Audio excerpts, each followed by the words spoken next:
My view on communication used to be that it was one expressing themselves in any way, whether it was verbal or nonverbal, meaning whether it was with their words or their hand gestures or how their posture was.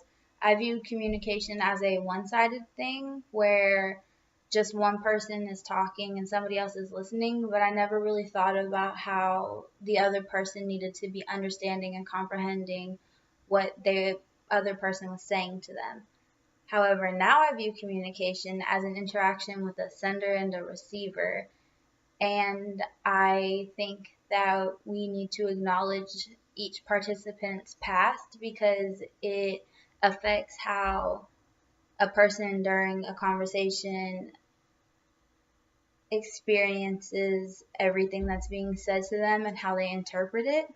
And I think that in order for communication to be effective, there has to be some sort of meaning being shared between the people. After reading the chapters that we needed to read for this unit, I realized that I was missing a couple of things from my original belief of communication. And after reading, I know that I was missing the fact that a receiver has to have some level of understanding of what someone is saying to them in order for the communication to be effective. And I know that as we're speaking to someone, we need to take into consideration their past experiences and what they've been through because that affects how they take what we say.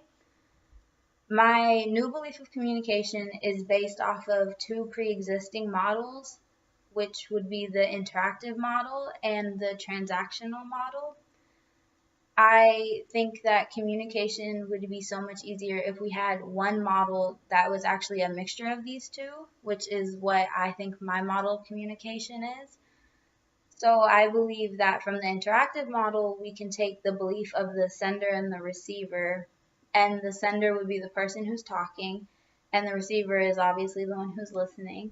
And I think that in order for communication to be effective like we want it to, we need to realize that communication is the receiver and sender simultaneously throughout the conversation switching.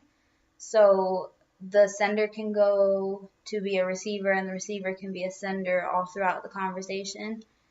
And from the transactional model, I think we need to realize that we need to focus on the human behavior of somebody and how the setting in which we're in and their past experiences can affect how effective the conversation is.